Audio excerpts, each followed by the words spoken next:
प्रदान करता है। इसीलिए प्रत्येक व्यक्ति का यह कर्तव्य है कि वह अपने कर्तव्यों को समझकर उनका पालन करे। सामान्य रूप से मनुष्य के लिए जो आचरण योग्य है, उसमें उसकी बुद्धि की शुद्धता और विवेक का समय के अनुसार प्रयोग सबसे अहम माना गया है। इसी के अनुसार व्यक्ति का धर्म है कि वह सुबह सूर्योदय से पहले ही नींद छोड़ दे और बिस्तर से उठकर स्नान, ध्यान और पूजा जैसे काम निपटाए।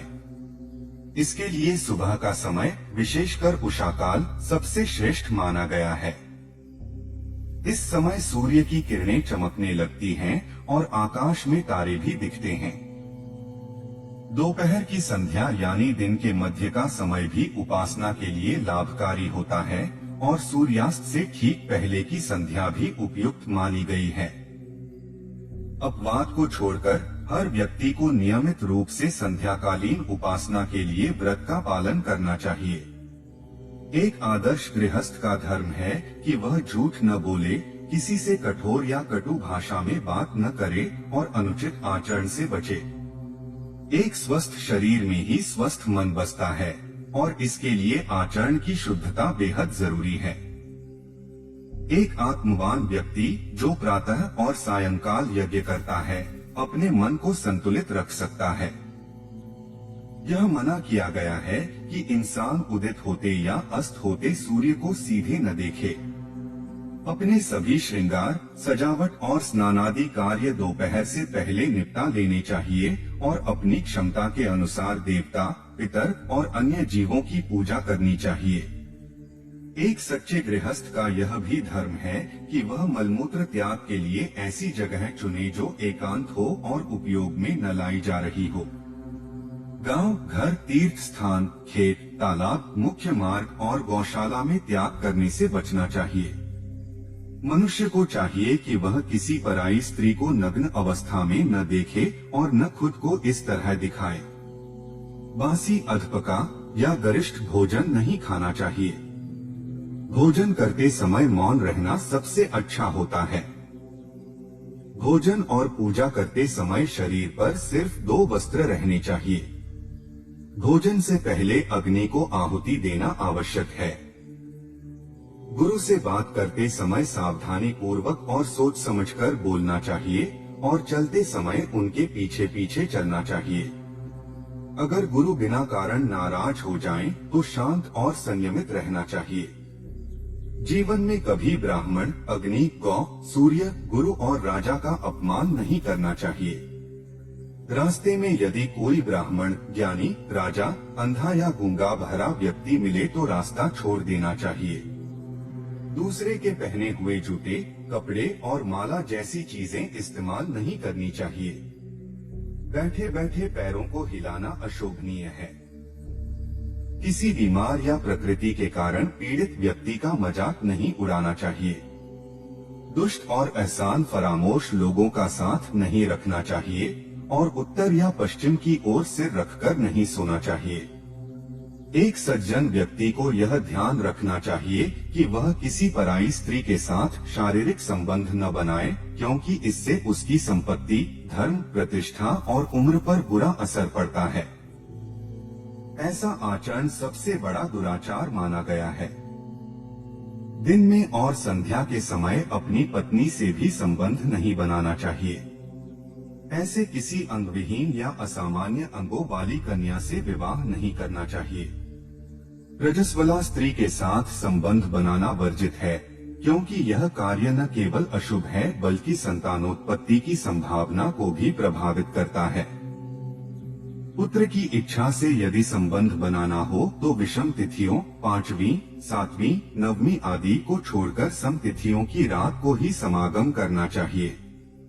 त्योहार वाले दिन संबंध बनाने से गलत स्वभाव वाली संतान जन्म ले सकती है। संध्या का समय, नपुंसक अवस्था और चतुर्दशी की तिथि भी समागम के लिए मना की गई है। सज्जन व्यक्ति को यह भी ध्यान देना चाहिए कि वह दुष्ट लोगों की संगति से बचे, उनकी बातों में न आए और उन्हें आदर न दे। कभी भूलकर भी देवताओं, ब्राह्मणों, संतों, साधुओं, तपस्वियों और गुरुजनों की निंदा नहीं करनी चाहिए। विचारशील व्यक्ति को सदा स्वच्छ और अच्छे वस्त्र पहनने चाहिए और जो लोग इन नियमों का पालन नहीं करते उनसे दूरी बना लेनी चाहिए। एक सच्चे गृहस्थ का फर्ज है कि वह अपने घर आए राजा, विद्वान, मित्र और रिश्तेदारों का यथाशक्ति आदर सत्कार करे। साल में कम से कम एक बार बड़ा यज्ञ करे, तीर्थ यात्रा और देवदर्शन में भी अपनी सामर्थ्य के अनुसार खर्च करे। जहाँ ऋणदाता, वेद पाठी, पुरोहित, साफ पानी की नदी, वैद्य और विद्वान बसते हों, वहीं घर बसाना चाहिए। किसी जगह को स्थायी निवास के लिए चुनते समय यह ध्यान देना चाहिए कि वहाँ पर शक्तिशाली और धार्मिक राजा हो, प्रजा संगठित हो, न्याय और शांति का वातावरण हो और किसान मेहनती हो। ऐसे स्थान पर निवास करने से मनुष्य को सुख और समृद्धि दोनों मिलते हैं। शंख, पत्थर, सोना, चांदी, वस्त्र, साग, मूल, फल, मणि, मूंगा, मोती और पात्र जैसे चीजों को जल से शुद्ध किया जा सकता है। जो बर्तन चिकनाई वाले हों, उन्हें गर्म जल से साफ करना चाहिए। सूप, मूसल, ओखल और चर्म जैसे वस्तुएं भी गर्म जल से धोकर शुद्ध की जा सकती हैं। लकड़ी, दांत, हड्डी और अंगों की शुद्धि उन्हें साफ करके ही होती है। मिट्टी के बर्तनों को दोबारा आग में पकाकर शुद्ध किया जा सकता है। जमीन की सफाई झाड़ू, पोंछा, पानी से धोने और गोबर आदि से लीपने से होती है। कांच के बर्तन पानी से और धातु के बर्तन राख से साफ किए जाते हैं। अग्नि, घोड़ा, गाय, छाया, किरणें, हवा और धरती बुरे लोगों के स्पर्श से भी अशुद्ध नहीं होते। आसन, बिस्तर, नदी किनारे के तिनके, वाहन आदि की सफाई चंद्रमा और सूर्य की किरणों तथा वायु के संपर्क से हो जाती है। जरूरत से ज्यादा पके अन्न का ऊपरी हिस्सा हटाकर और पानी से धोकर शुद्ध किया जा सकता है। इसी तरह किसी अपवित्र व्यक्ति, सूतक, पातक या हड्डी के संपर्क में आने पर स्नान करने से शुद्धि मिल जाती है। समझदार व्यक्ति को चाहिए कि वह चुगली करने वालों और द्वेष रखने वालों से बात न करे। ऐसे व्यक्ति के संपर्क से आया दोष मात्र सूर्य के दर्शन से समाप्त हो जाता है। भिखारी, पाखंडी, शव या चांडाल के स्पर्श से हुई अशुद्धता भी स्नान से दूर हो जाती है। सूतक पातक की स्थिति में ब्राह्मण को 10 दिन तक नियमित धार्मिक कार्यों को छोड़ देना चाहिए। क्षत्रिय को 12 दिन, वैश्य को 15 दिन और शूद्र को 1 माह तक ये कार्य नहीं करने चाहिए। तभी वे शुद्ध माने जाते हैं, अन्यथा उस अवधि में किया गया व्रत और पूजा व्यर्थ हो जाते हैं। रजस्वला स्त्री को भी इन दिनों में व्रत और पूजा नहीं करनी चाहिए।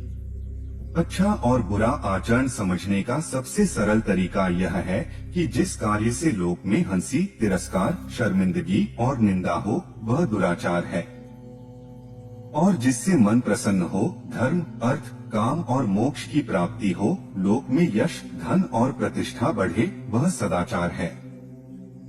सदाचार व्यक्ति को लंबी उम्र, सुख, बुद्धिमत्ता और यश देता है। यह सभी पापों का नाश करता है और व्यक्ति को इस लोक में ही नहीं परलोक में भी पुण्य दिलाता है। साथ ही विष्णु का सान्निध्य भी मिलता है। इसलिए मुक्ति पाने का इससे सरल उपाय कोई दूसरा नहीं है। वर्णाश्रम धर्म के बारे में मुनि ने बताया कि ब्रह्मा ने समाज में व्यवस्था बनाए रखने के लिए 4 वर्णों की स्थापना की। ब्राह्मणों को दान, दया, तपस्या, स्वाध्याय, यज्ञ, अग्निहोत्र और शिक्षा के माध्यम से द्विजों को यज्ञ दीक्षा देने का कार्य करना चाहिए। उन्हें यज्ञ की पूर्ति के लिए ही दान स्वीकार करना चाहिए। उनका जीवन दूसरों की भलाई और सबके साथ समान व्यवहार पर आधारित होना चाहिए।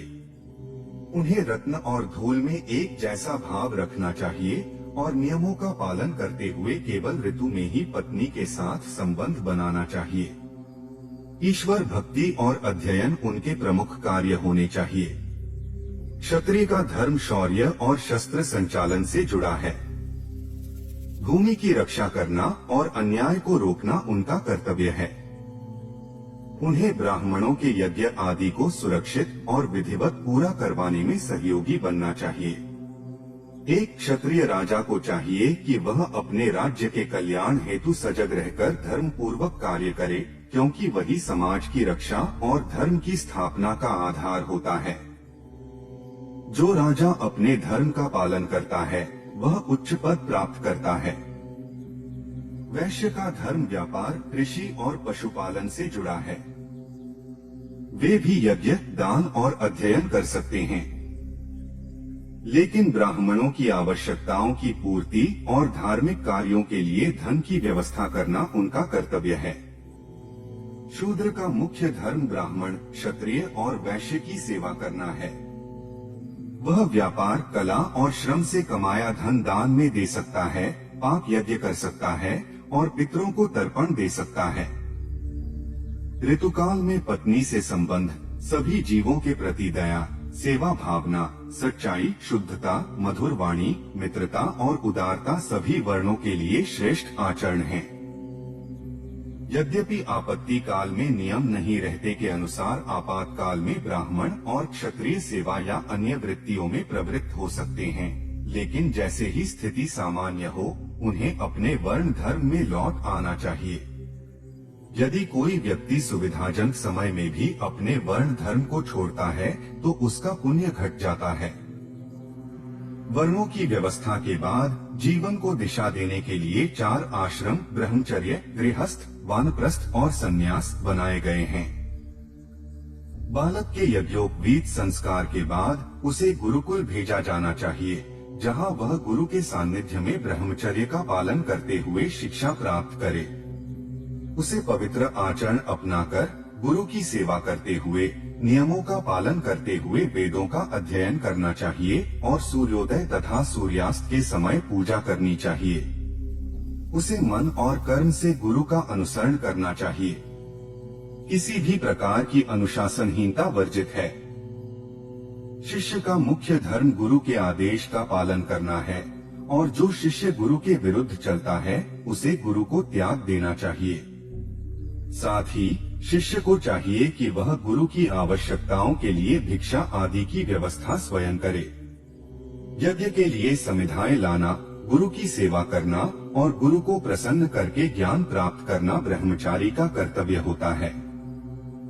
जब विद्या पूरी हो जाए तब ब्रह्मचारी को पूर्ण मन से गुरु को दान दक्षिणा देकर उनकी आज्ञा से गृहस्थ आश्रम में प्रवेश करना चाहिए। विवाह शास्त्र अनुसार करके एक अच्छे परिवार जीवन का पालन करते हुए गृहस्थ को चाहिए कि वह संयमित और मर्यादित ढंग से धन कमाए। उस धन का एक भाग पितरों के लिए तर्पण, देवताओं के लिए अन्नदान, अतिथियों की सेवा और मुनियों की तृप्ति में उपयोग करना चाहिए। संतान उत्पन्न करके प्रजापति का आदर, प्राणियों का सम्मान और सत्य बोलकर समाज का कल्याण करना भी उसका धर्म है। ऐसा गृहस्थ जो नियम और संयम से चलता है वही पुण्यफल का अधिकारी बनता है। गृहस्थ आश्रम को सभी आश्रमों की नींव माना गया है, क्योंकि यही आजीविका का मुख्य स्रोत है। समाज के अन्य लोग जैसे वेद पढ़ने वाले, तीर्थयात्री, सन्यासी और भिक्षु गृहस्थ के द्वारा ही भोजन और वस्त्र पाते हैं। अतः गृहस्थ का यह प्रमुख कर्तव्य है कि वह अपने घर आए अतिथि को भोजन और वस्त्र से संतुष्ट करे। यदि कोई अतिथि निराश होकर लौट जाता है तो गृहस्थ को शाप और उसके पाप का भागी बनना पड़ता है। अतिथि सेवा को गृहस्थ आश्रम का सर्वोच्च धर्म कहा गया है। गृहस्थ को चाहिए कि वह अहंकार, घमंड, झगड़ा और कठोर व्यवहार छोड़कर सहनशील, उदार और दूसरों के दुख को समझने वाला हो। जब गृहस्थ आश्रम की जिम्मेदारियां पूरी हो जाएं, तब पुरुष को अपनी पत्नी की देखरेख पुत्रों को सौंपकर वानप्रस्थ आश्रम में प्रवेश करना चाहिए। वह चाहे तो पत्नी के साथ वन में जाकर आत्म कल्याण के लिए साधना करे। वन में रहकर जड़ी बूटियों का सेवन करते हुए दाढ़ी, मूछ और बाल बढ़ाकर त्रिकाल स्नान, संध्या, उपासना, देव पूजन, हवन, अतिथि सेवा जैसे कार्यों में लगे रहें। ठंडी, गर्मी और वर्षा को सहन करने का अभ्यास करें और वानप्रस्थ आश्रम के नियमों का पालन करते हुए साधना में लीन रहें। जीवन का अंतिम चरण संन्यास आश्रम कहलाता है। जिसे भिक्षु आश्रम भी कहा जाता है। इस अवस्था में व्यक्ति सांसारिक मोह जैसे पुत्र, पत्नी, धन और संपत्ति से पूरी तरह मुक्त होकर काम, क्रोध, लोभ, मोह जैसे दोषों को त्याग देता है। यहाँ उसे किसी कर्मकांड की आवश्यकता नहीं होती। उसे सभी जीवों के प्रति समान भाव और मैत्री रखनी चाहिए। एक गांव में एक रात और नगर में 5 रात से अधिक न ठहरते हुए केवल 3 घरों से भिक्षा लेकर संतोषपूर्वक जीवन बिताना चाहिए। यदि भिक्षा न मिले तो उदासी नहीं करनी चाहिए। जीवन का उद्देश्य सदाचार और संयम को समाज में प्रसारित करना होना चाहिए। ऐसे व्यक्ति को सामाजिक प्रतिष्ठा की इच्छा भी नहीं रखनी चाहिए। इस प्रकार संन्यास आश्रम का जीवन बिताने वाला व्यक्ति मृत्यु के बाद ब्रह्मलोक को प्राप्त करता है। भविष्य को जानने वाले त्रिकालदर्शी महात्मा वेदव्यास से एक बार आश्रम में आए मुनियों ने प्रश्न किया कि जीवन में कौन से कर्म ऊंचे और कौन से नीच होते हैं। किस वर्ण में कौन से कर्म से उच्च गति मिलती है और किन कर्मों से पतन होता है। किस कारण ब्राह्मण शूद्र बनता है और कौन से कर्म शूद्र को ब्राह्मण बना सकते हैं। इस पर महर्षि व्यास ने बताया कि कभी माता पार्वती ने भी कैलाश पर्वत पर भगवान शिव से यही जिज्ञासा प्रकट की थी। भगवान शिव ने उत्तर देते हुए कहा कि ब्राह्मण पद प्राप्त करना बहुत कठिन होता है। वर्ण व्यवस्था गुण, स्वभाव और कर्म पर आधारित है। कोई भी मनुष्य अपने स्वभाव को आसानी से नहीं बदलता। ब्राह्मण, क्षत्रिय, वैश्य और शूद्र का वर्गीकरण जन्म से नहीं बल्कि स्वभाव और कर्म से होता है। यदि कोई ब्राह्मण क्षत्रिय के कार्य करने लगता है तो अगला जन्म उसे क्षत्रिय कुल में मिलता है। इसी तरह अगर लालच में आकर ब्राह्मण व्यापार करने लगे तो वह पतित होकर शूद्र योनि में जन्म लेता है। यही कर्मों की गड़बड़ी वर्ण संकरता को जन्म देती है। ब्रह्मत्व से पतन के प्रमुख कारणों में शराब पीना, ब्राह्मण की हत्या करना, चोरी, व्रत को तोड़ना, अपवित्र रहना, पढ़ाई से विमुख होना, शराब बेचना, दुष्टों की संगति, गुरु से द्वेष, नीच जनों की सेवा, शूद्र कन्या से संबंध, क्रोध, मोह, अहंकार जैसे दोष आते हैं। ऐसे कर्मों से ब्राह्मण अपना ऊंचा स्थान खो बैठता है। इसके विपरीत यदि कोई शूद्र विधि अनुसार शास्त्रों में बताए गए कर्तव्यों का पालन करता है, अतिथि सेवा को अपने जीवन का उद्देश्य बना लेता है, ब्राह्मण, क्षत्रिय और वैश्य वर्ग के लोगों की श्रद्धा और भक्ति के साथ सेवा करता है, सच्चे मार्ग पर चलता है, केवल ऋतु के समय ही अपनी पत्नी से संबंध रखता है और मांस का त्याग करके पूरी तरह से शाकाहारी भोजन करता है, तो वह शूद्र भी वैश्य पद का अधिकारी बन जाता है। यदि कोई वैश्य व्यक्ति नियमित रूप से सत्य बोलता है, अहंकार से रहित होता है, शांति से जीवन बिताता है, विद्वानों की सेवा करता है, स्वयं भी स्वाध्याय करता है, अतिथियों का सम्मान करता है, ब्राह्मणों का भक्त होता है, किसी की निंदा नहीं करता, नियमों का पालन करता है, तो उसकी मृत्यु के बाद उसका जन्म एक उच्च क्षत्रिय परिवार में होता है। यदि कोई क्षत्रिय व्यक्ति उपनयन संस्कार से संस्कारित हो, दानशील हो, यज्ञ और प्रजा की भलाई में लगा हो, स्वच्छ, सत्यनिष्ठ, धर्म प्रिय हो, युद्ध में प्राण देने को तैयार हो, पापों से घृणा करता हो और ज्ञान विज्ञान से युक्त हो, तो मरने के बाद वह ब्रह्मा योनि में जन्म लेता है। द्विज बनने का असली आधार चरित्र होता है। अच्छे आचरण से सभी वर्णों के लोग ब्राह्मण बन सकते हैं। पवित्र कर्मों और संयम के साथ जीवन बिताने वाला शूद्र भी ब्राह्मण की तरह सम्मान के योग्य होता है। वास्तव में जिसके अंदर ब्रह्मा का निवास होता है वही सच्चा द्विज होता है। जैसा बीज बोया जाता है वैसी ही फसल मिलती है, यही नियम वर्णों पर भी लागू होता है। जिस प्रकार का आचरण कोई करता है उसी के अनुसार उसका वर्ण तय होता है। इसलिए यह निष्कर्ष निकलता है कि श्रेष्ठ मार्ग को अपनाना ही श्रेष्ठता की पहचान है। अग्नि में आहुति देने वाला, स्वाध्याय में रत और आत्मसंयमी व्यक्ति ब्रह्मा के स्वरूप वाला होता है। मनुष्य जिन कर्मों से बंधन में पड़ता है और जिन कर्मों से मुक्त होता है, उनके बारे में विस्तार से बताते हुए मुनि ने कहा कि सत्य में स्थित व्यक्ति शांत और स्थिर चित्त वाला होता है और कभी बंधन में नहीं पड़ता। जो उत्पत्ति और विनाश के मूल तत्वों को जानता है, जो राग द्वेष से मुक्त होता है, वह कर्मों से बंधा नहीं रहता। जो व्यक्ति मन, वाणी और कर्म से किसी को कष्ट नहीं देता, मृत्यु के भय से भी डरता नहीं, दया और शील से परिपूर्ण होता है, मित्र और शत्रु में समान भाव रखता है, दूसरे के धन को तुच्छ समझता है, पराई स्त्री को माता की दृष्टि से देखता है, केवल शास्त्रों अनुसार धन अर्जित करता है, केवल अपनी पत्नी से ही ऋतुकाल में संबंध रखता है, पवित्र होता है, लोभ से मुक्त होता है, जो भी भाग्य में मिले उससे संतुष्ट रहता है, इंद्रियों को वश में रखता है और तपस्वी जीवन जीता है। ऐसा व्यक्ति कर्मों के बंधन से मुक्त होकर स्वर्ग प्राप्त करता है। जो व्यक्ति झूठ बोलकर स्वार्थ साधता है, अधर्म का सहारा लेकर घमंड करता है, दूसरों को दुख देता है, द्वेष और हिंसा की भावना रखता है, अभद्र भाषा का प्रयोग करता है, दूसरों की पत्नी के प्रति गलत सोच रखता है, असंतोषी होता है, राग द्वेष से ग्रस्त होता है और हर चीज पाने की लालसा रखता है, ऐसा व्यक्ति बंधन में पड़ता है। और जो इनसे सावधान रहते हुए इनसे दूर रहने का प्रयास करता है, वह पुण्य प्राप्त करता है और स्वर्ग का अधिकारी बनता है। लेकिन जो व्यक्ति कमजोर मन का होकर इनमें लिप्त रहता है, वह चाहे जीवन में कितना भी ऊंचा स्थान पाले, अंत में अधोगति को प्राप्त होता है।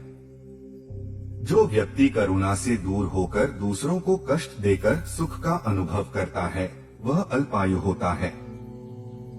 लेकिन जो दयालु और अहिंसक होता है, सबके प्रति मित्रवत व्यवहार करता है, वह दीर्घायु होता है।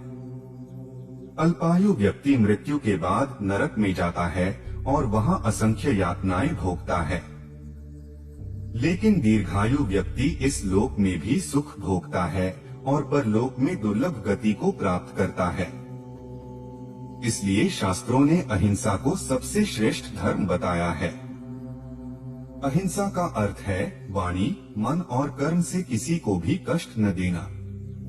अहिंसा मनुष्य को देवता बना देती है और लंबी उम्र देती है, जबकि हिंसा मनुष्य को राक्षस बना देती है और जीवन छोटा करती है। देवता बनकर व्यक्ति कर्मों से मुक्त होता है, लेकिन राक्षसी प्रवृत्ति वाला व्यक्ति हमेशा बंधन में रहता है।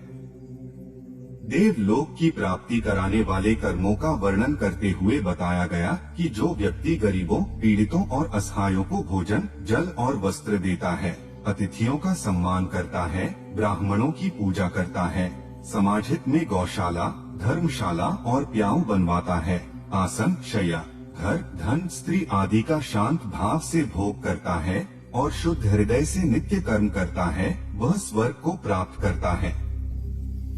वहाँ वह सुख भोगता है और फिर पृथ्वी पर किसी संपन्न परिवार में जन्म लेता है। उसे जीवन में सुख, यश, रूप, विद्या और सभी इच्छित वस्तुएं प्राप्त होती हैं। लेकिन जो व्यक्ति समर्थ होते हुए भी अपनी संपत्ति के घमंड में गरीबों, अपंगों और जरूरतमंदों को तिरस्कार करता है, स्वाद और भोग में डूबा रहता है, धर्म की चिंता नहीं करता और काम वासना को ही जीवन का लक्ष्य समझता है, ऐसा व्यक्ति नरक का अधिकारी होता है। वह मृत्यु के बाद असहनीय दुखों को झेलता है और फिर धरती पर अत्यंत गरीब और अपमानित स्थिति में जन्म लेता है, जहां हर पल उसे अपमान, अभाव और तिरस्कार झेलना पड़ता है। जो व्यक्ति घमंडी और दिखावे में डूबा होता है, दूसरों की मेहनत से कमाया हुआ धन हड़प लेता है या बिना मेहनत किए ज्यादा पाने की कोशिश में गलत काम करता है, दूसरे की पत्नी की ओर गलत नजर रखता है या मौका मिलने पर उनके साथ गलत संबंध बनाता है, सम्माननीय और पूजनीय लोगों की बातों को नजरअंदाज करता है, अच्छे संस्कारों को छोड़कर असंयमित आचरण करता है, अपने दोस्तों से नफरत और दुश्मनी पालता है और भगवान की पूजा करते हुए भी आस्था नहीं रखता, ऐसा व्यक्ति भी नरक का भागी होता है। उसे भीषण कष्टदायक नरकों जैसे कुंभीपाक, सूकर और अन्य नीच योनियों से गुजरना पड़ता है और अपने पापों का फल भुगतकर अंत में शूद्र कुल में जन्म लेता है। असल में अच्छे और बुरे कर्म की पहचान यही है, जो कार्य हमें अभी और भविष्य में सुख दे वह पुण्य है, और जिसे करने से बाद में दुख होता है वह पाप कहलाता है। अच्छे कर्मों से सुख और संतोष की प्राप्ति होती है। अतः इस संसार में जो व्यक्ति अतिथियों की सेवा करता है, श्रद्धा और मधुर व्यवहार करता है, अहिंसा में विश्वास रखता है, ब्राह्मणों और देवों का सम्मान करता है, किसी के प्रति द्वेष नहीं रखता, ऐसा व्यक्ति समाज में प्रशंसा का पात्र बनता है और पुण्य के फलस्वरूप स्वर्ग का अधिकारी बनता है।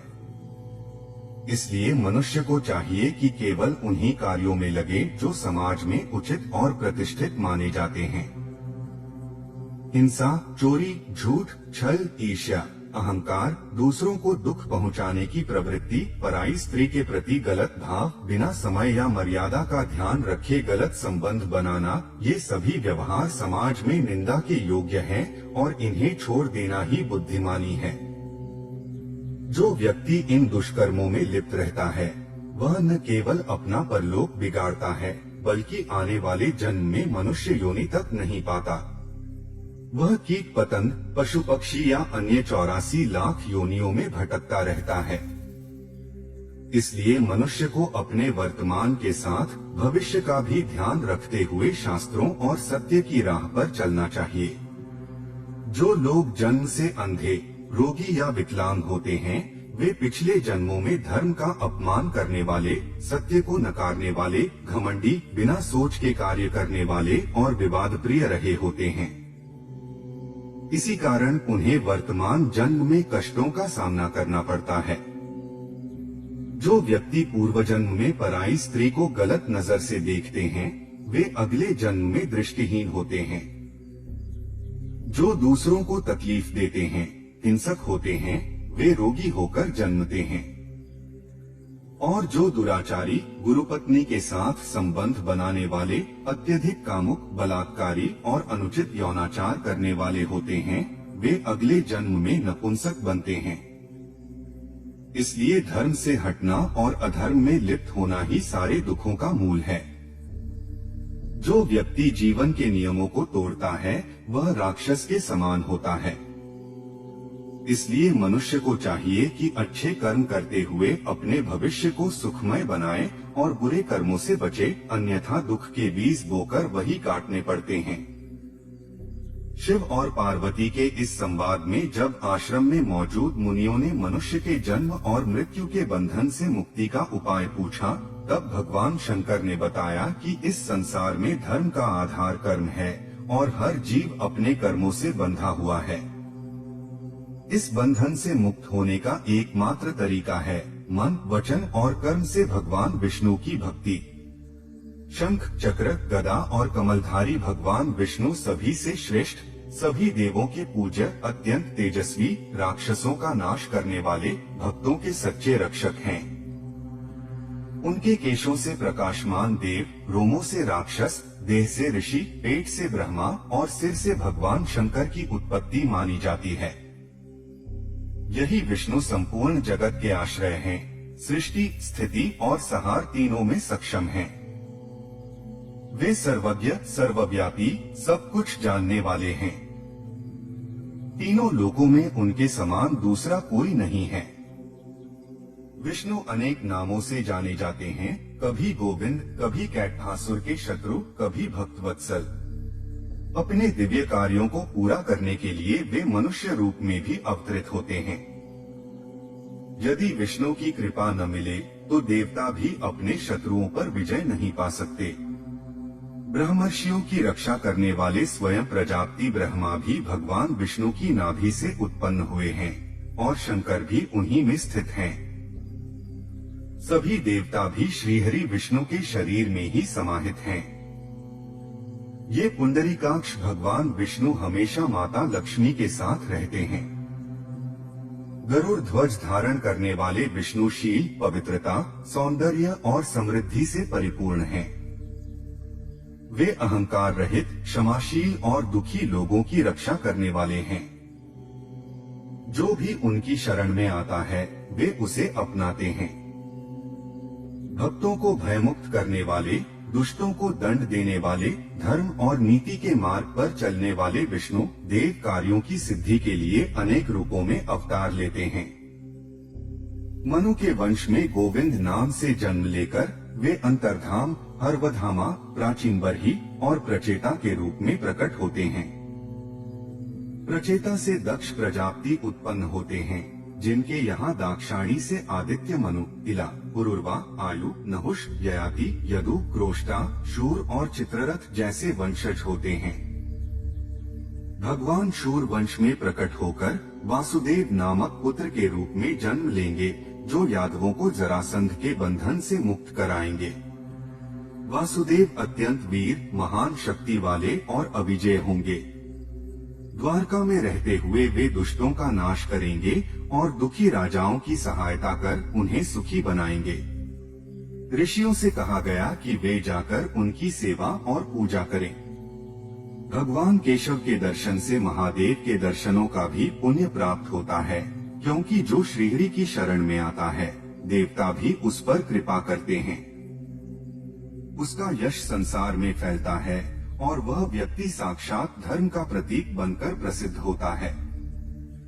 इसलिए हे मुनियों, भगवान नारायण के दर्शन करना आपके लिए अत्यंत कल्याणकारी होगा। श्री कृष्ण के बड़े भाई बलराम, जो विष्णु के ही अंश हैं, हल धारण करने वाले, पृथ्वी को संभालने वाले और दिव्य प्रभाव से युक्त हैं। उनकी महिमा अनंत है। कृष्ण और बलराम के रूप में भगवान विष्णु प्रकट होते हैं और इनकी स्तुति वंदना करना सबसे श्रेष्ठ है। जो मनुष्य श्रद्धा और भक्ति से विष्णु की आराधना करता है वह स्वर्गिक आनंद प्राप्त कर मोक्ष का अधिकारी बनता है। व्यास जी ने बताया कि वैष्णव जन्म सबसे सुखद, संतोषजनक और मोक्षदायक होता है। भगवान वासुदेव की दीक्षा लेने से ही मोक्ष की प्राप्ति संभव है। जो व्यक्ति निरंतर भक्ति में लीन रहता है उसे उच्च गति प्राप्त होती है। कृष्ण भक्ति से न स्वर्ग कठिन है न मोक्ष, वास्तव में उसके लिए कुछ भी असंभव नहीं होता। जैसे कोई व्यक्ति स्वर्ण से बने पर्वत पर चढ़कर अपनी इच्छाओं को पूरा करता है, वैसे ही विष्णु भक्त सब कुछ प्राप्त कर सकता है। धर्म, अर्थ, काम और मोक्ष सब उसे सहज मिलते हैं और जो सुख देवताओं को भी मुश्किल से मिलते हैं वे भी उसे मिल जाते हैं। चाहे कोई 4 वर्णों में से हो या सबसे निम्न गोत्र से जुड़ा हो, यदि वह विष्णु की पूजा करता है तो उसे परम गति प्राप्त होती है।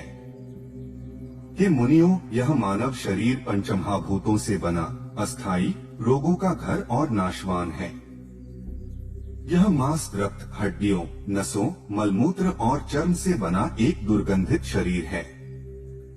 लेकिन कृष्ण भक्त इस शरीर को त्याग कर दिव्य विमान में बैठकर स्वर्ग जाता है और वहां लंबे समय तक सुख भोगता है। वह अंतरिक्ष की यात्रा करता है, मनवंतर दर मनवंतर गंधर्व लोक, चंद्रलोक और नक्षत्र लोक जैसे अनेक दिव्य लोकों में आनंद करता हुआ अंततः भगवान विष्णु के दुर्लभ लोक में पहुंचता है। वह वहां 60 मनवंतर तक अपार सुख भोगता है, फिर चंद्रलोक में रमणीय अप्सराओं के साथ विहार करता है और बाद में प्रजापति लोक पहुंचता है। वह 60 मनवंतर तक विलासपूर्ण जीवन बिताता हुआ वह पुनः पृथ्वी पर लौटता है। यहाँ भी वह कृष्ण भक्ति में लीन रहता है और अपने कर्मों से अनेक लोकों के देवताओं को भी दुर्लभ सुखों को प्राप्त करता है। ऐसा भक्त जब 10 चक्रों को पूर्ण कर लेता है तब वह ब्रह्मलोक से विष्णु के दिव्यलोक में जाता है, जहाँ वह हजारों वर्षों तक सुखपूर्वक निवास करता है। फिर वह वराह भगवान के लोक में जाकर 10 करोड़ वर्षों तक वहाँ रहता है। इसके पश्चात नृसिंह भगवान के लोक में जाकर 10,000 वर्षों तक निवास करता है और अंततः विष्णु के परम धाम में जाकर सैकड़ों हजारों वर्षों तक सुखपूर्वक निवास करता है। अंत में वह श्रीमन नारायण के लोक में पहुंचकर करोड़ों वर्षों तक अनेक सुखों का अनुभव करता हुआ भगवान अनिरुद्ध के कुल में जन्म लेता है, जहां वह जीवन मरण के कष्टों से मुक्त 14,000 वर्षों तक स्थित रहता है। इसके बाद भगवान प्रद्युम्न के लोक में जाकर वह 1,00,000 करोड़ और 300 वर्षों तक निवास करता है। फिर वह संकर्षण भगवान के लोक में पहुंचकर बहुत लंबे समय तक वास करता है। इस तरह बेहद दिव्य सुख, वैभव और कल्पना से परे आनंद लेते हुए वह अंत में चिरंजीवी भगवान वासुदेव के निकट पहुंचता है। वहां जाकर वह परात्पर तत्व के सानिध्य में आकर सारे बंधनों से मुक्त होकर शुद्ध बुद्धि के साथ सच्चिदानंद स्वरूप प्राप्त कर लेता है और भगवान कृष्ण का उपासक बनकर अंततः मोक्ष को प्राप्त करता है। हे ऋषियों, जो माघ मास में कृष्ण और शुक्ल पक्ष की दोनों एकादशियों पर अन्न और जल का त्याग कर विधि पूर्वक भगवान विष्णु की पूजा और स्तुति करता है, उसे अत्यंत फल प्राप्त होता है। एक समय की बात है, अवंतीपुरी में एक चांडाल रहता था।